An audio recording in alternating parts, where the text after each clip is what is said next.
Se o senador Blairo Maggi estaria evitando uma nova candidatura ao governo por temer o impacto negativo de escândalos, como o escândalo dos maquinários. Tem uma outra questão também aí, questão dos precatórios que foram pagos, precatórios milionários que foram pagos a empreiteiras, como Andrade Gutierrez, como a Incominde. O senhor acredita que ele tem esse receio? Só para complementar, né? É porque o parecer do Conselho Superior do Ministério Público não saiu, fazem já mais de 20 meses, né? E o Blairo pode ser investigado. E se ele for investigado, de repente, como você está falando, é uma nuvem turbulenta que vai começar, né? Porque vai ter todo um processo de investigação, né? E ele pode cair naquele famoso domínio do fato, né? Ele era o governador quando os secretários já indiciados, né, o De Vito e o Vilceu Marchetti, né, conduziram toda aquela negociação dos maquinários. Então, isso seria uma expectativa. Vai sair? Será que já acertou com o Ministério Público? O Eduardo Marrom, o advogado, disse que o Ministério Público é muito simpático ao Maggi e agiu muito rapidamente com relação ao João Manuel. Tudo isso está aí no horizonte da política para 2014.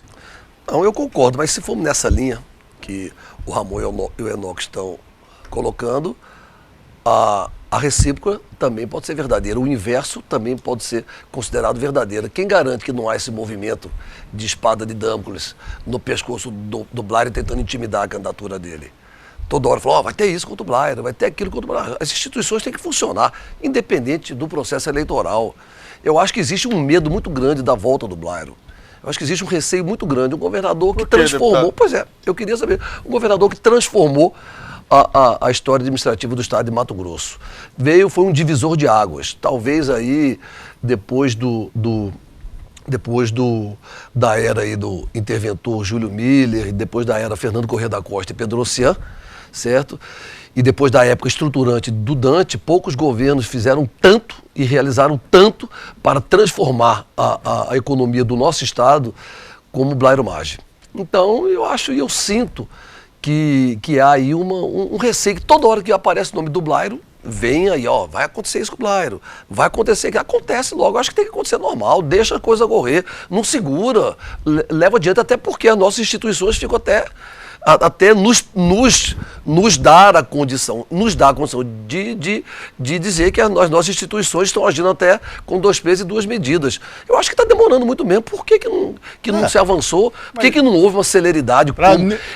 Inocentá-lo? Eu acho que a demora não é a favor do Blairo, não. Pelo contrário, eu entendo até que a demora corre contra ele, que ele mesmo é o maior interessado em que as coisas aconteçam, corram. Um homem como ele, que fez o governo que fez, com certeza incomoda muita gente. O Blairo, ele tem total condição, se tiver que responder, vai responder sobre maquinário, sobre precatórios, sobre qualquer outra denúncia que vier, porque foi um homem público, certo? Foi um governador do estado e foi um homem que transformou Mato Grosso, com certeza incomoda interesse. Mas como homem público, como cidadão, daquilo que foi acusado, se tiver provas ou não, de qualquer forma, ele tem que responder. Mas, deputado, o senhor admite que essas investigações ou escândalos, como os maquinários, pagamentos milionários de precatórios e até as cartas de crédito também, que de certa forma maculam a gestão do Blairo, são ingredientes que, num contexto, numa conjuntura eleitoral, eles têm um peso decisivo não, Ramon, também, né? Eu não tapo só Será que ele teme apanhar? Não, eu não tapo só com a peneira. O que eu aproveitei foi esse momento que vocês me oportunizaram para dizer que as instituições têm que funcionar. O que eu vejo mais é uma série de posições me parece, de ameaças. Tipo assim, se o Blairo for, vem isso aqui. Se o Blairo não for, o Conselho Superior vai se manifestar. Se o Blairo não vier, ele pode segurar. Se o Blairo não sei o quê, vem o maquinário. Se o Blairo, vamos, está tudo andando já, precatórios estão aí. Estamos aí com a Delegacia Fazendária num trabalho bastante avançado. Não sei nem como está nesse momento, mas eu sei que está avançando com relação Foi pregado. Os maquinários também, agora parece que houve a oitiva, uma audiência com o juiz Julier Sebastião. Eu acho que as coisas têm que funcionar. As instituições devem funcionar. Não deve funcionar apenas às vésperas da época, às vésperas eleitoral, para tentar definir candidaturas e separar o joio do trigo, aquilo que esse ou aquele sistema interessa. Eu acho que as nossas instituições devem funcionar com a mesma celeridade e a mesma rapidez que funcionou com relação ao episódio João Emanuel, como o Enoque acabou de aqui colocar. Eu tenho para mim, não conversei isso com o Blairo, mas eu tenho para mim que o Blairo interessa muito mais a celeridade e a rapidez, até pelo estilo dele, do que esse chove no molha de ficar aí amassando barro e os processos não andando, até que chega o próximo processo eleitoral, aí tudo acalma novamente. Eu acho errado. Eu acho que as instituições têm que funcionar e o senador não tem nada a temer e tem que responder tudo sim, porque você tem razão. Se tiver alguma coisa que mostre, que comprove isso da participação do governador, do então governador em algum processo, ele vai ter que responder por isso. Mas nós temos certeza que ele não teve essa participação. Mas se o Ministério Público, se a Delegacia Fazendária detectou, que tome todas as providências cabíveis no momento oportuno, dentro da lei, independentemente de períodos eleitorais ou não.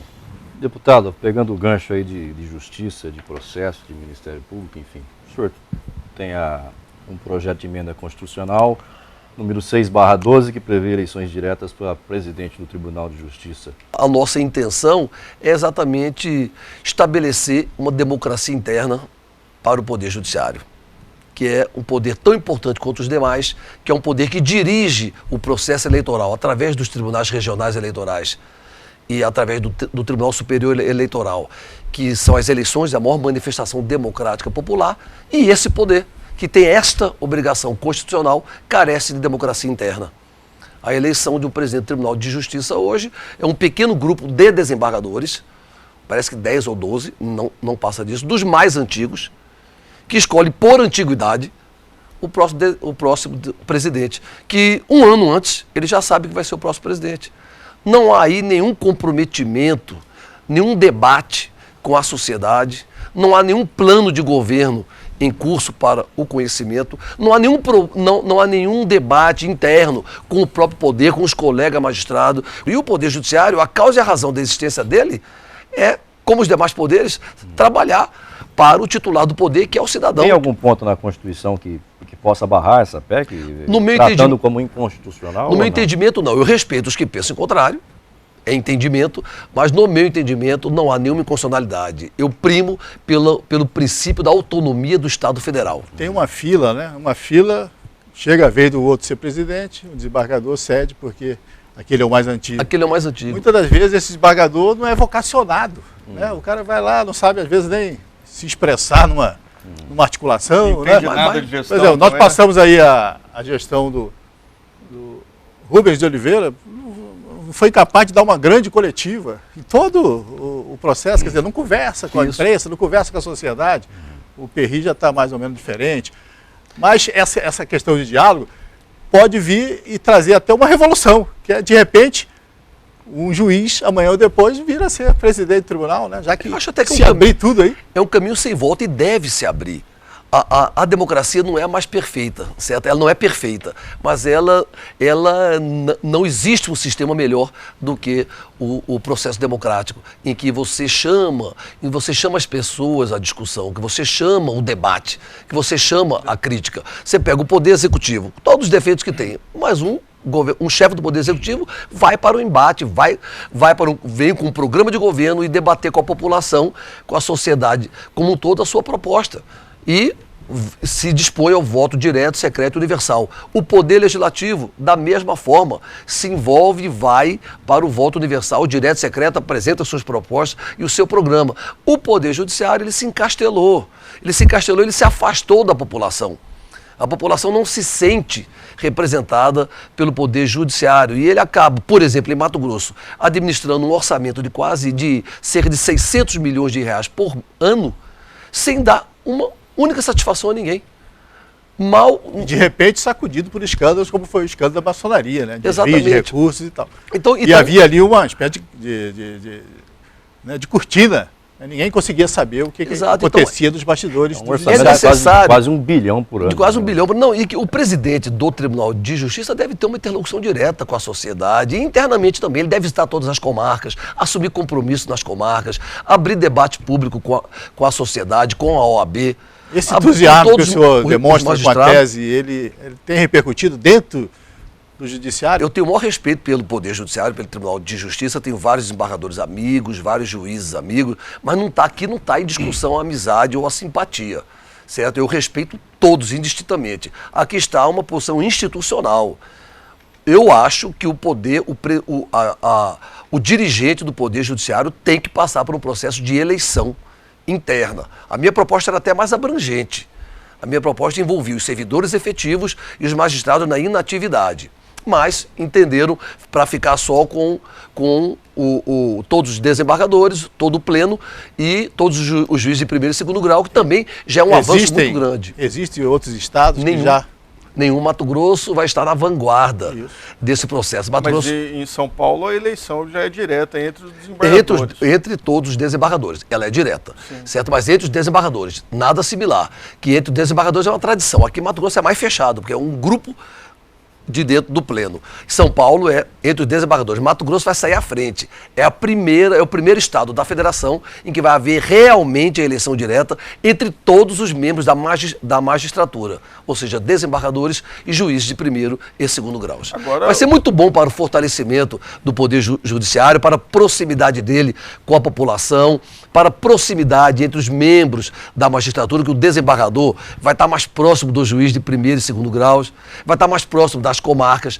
Tem desembargador, por exemplo, que não é por defeito dele ou não é que seja a natureza dele, mas tem desembargador que pela antiguidade ele poderá ser o presidente. Só que pela antiguidade ele foi desembargador, por exemplo, escolhido há 10 anos atrás. Mudou demais o estado, mudou demais as comarcas, às vezes ele não conhece nem metade ou 1/3 de comarcas que foram criadas.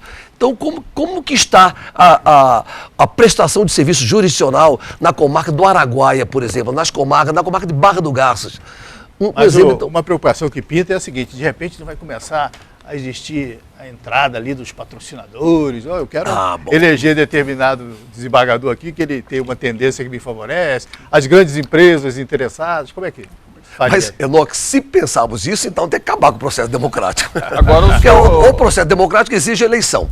Eleição, entendeu? Não, o debate exige o contato, exige o debate. O debate está aí aceso, né? Vai a questão do da financiamento público. Da corregedoria, do financiamento público, porque o processo democrático, ele tem as suas duas faces. Entendeu? Então é inegável, a sua colocação foi inteligente. Pode haver isso? Pode. Mas pode não estar havendo isso agora também?